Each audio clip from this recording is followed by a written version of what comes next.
is Courtney and I'm the Community Outreach Manager at Empire Fighting Chance. I work with a number of young people and other youth organisations to help young people come through our programmes. We see a current need for young people who are struggling with mental health, struggling in schools, and sort of their socio-economic status. And some that are not physically active at the moment, so is working with those other organisations to try and bring young people into our gym. We have a lot of young people who have stepped into the gym and have been quite nervous when stepping in the gym, because boxing environments have that sort of that hard feel or stereotypical feel that there's a lot of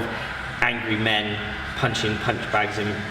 beating 7 bells out of each other. However, what we see through the boxing exercises that we do with all the young people, which is non-contact, is that the confidence builds, the discipline builds, and actually the boxing is the hook that gets young people into the boxing gym. But the work that they do with our mentors and how they can develop that relationship and start talking about some of the issues that are going on in their lives, it proves to be a massive factor for a positive change in their lives. So I've been part of the Bristol Active City Network for about 1.5 years, 2 years now. And I think the first reason why I was interested in getting involved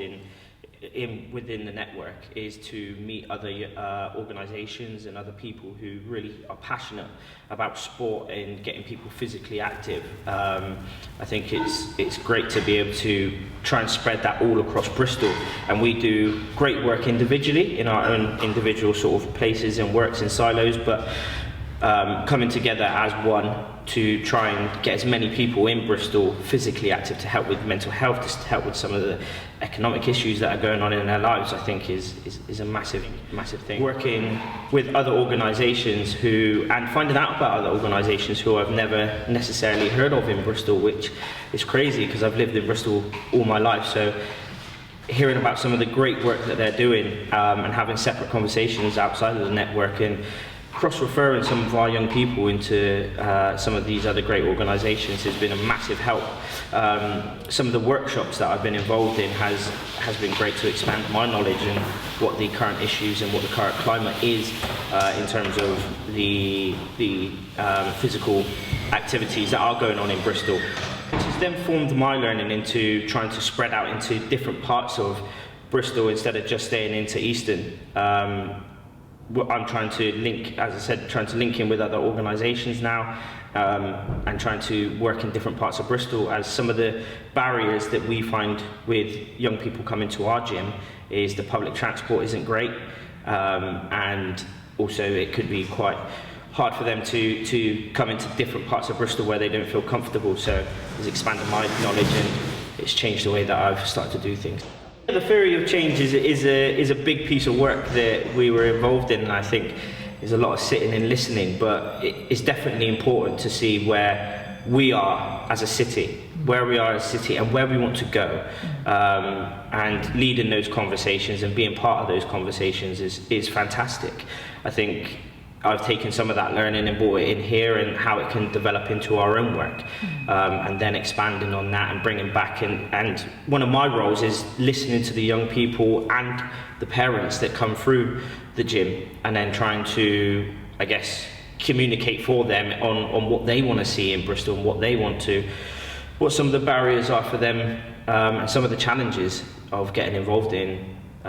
sport and active leisure or just being healthy. So yeah, that forms some of the learning that I do that hopefully I can bring back to the network and share that. First and foremost, I think what has previously happened is some people will get together and decide almost that they know best what is best for the young people or the target audience, but actually listening to a lot of the young people and hearing what they have to say about the challenges is vital to our work and what we do, and further how to further better what we do. You know, that shapes a lot of knowledge, and I think a lot of young people have a lot to say. They just need to be listened to. So I think in future, if we can capture some of those voices more and more and bringing them into those spaces and making them feel comfortable, helping them to feel comfortable in some of those spaces and listening to them, I think they could be a massive thing for the future. But in the short term, where I take that, I try and formalise a sort of degree of what they're talking about, what their issues are, and yeah, just being that voice for them in that space. And not only then trying to apply it in my own work, but trying to link up with the other organisations within the network and seeing if they're hearing the same things from their young people. And then if we get more and more voices, then it shows that there is a bigger issue going on, and we can take it forward and hopefully make that positive change. One of the examples of young people, what they're telling us in terms of the streets is finding somewhere safe to go, and finding somewhere that they can go with their friends where they're not going to be judged, where they're not going to be kicked out if they have like a little bit of fun or anything like that, or deemed that they're in a gang, or so yeah, that's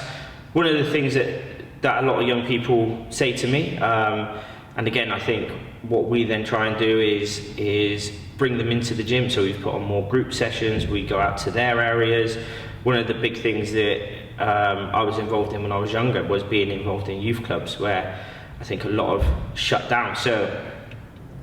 and it's the knowledge of where they have to go, you know, trying to work with other organisations on what nights we can put on. I grew up in an area called the Dings, which has a youth club down there, and they lost some of the funding to host the young people in that place. So what we did is put on a free 8-week boxing sessions for those young people in that area, and out the back of that they've got some funding to get their own boxing gloves, and we've invited them into the gym where they can take place in our youth sessions for free. So yeah, just hearing what's going on, what's the trouble, then trying to flip that into a positive, and how can we work on that, you know, and then they can really see the progress. So actually the voice that they're using is getting heard and something's being done about it, which makes them feel wanted, needed and heard.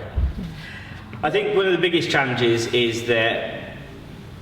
is a lot of organisations, and we are so great in doing our individual jobs and our individual activities. So I think, yeah, the initial sort of challenge is linking that up, and we've got so many different ways of working, or what we think that should be done. So I guess it is getting that alignment and working together and driving towards that similar goal. I think there's been so many different times where different networks have been set up, and what I was keen when joining the Bristol Active City Network was that it wasn't going to be a talking shop, that it needs to be action.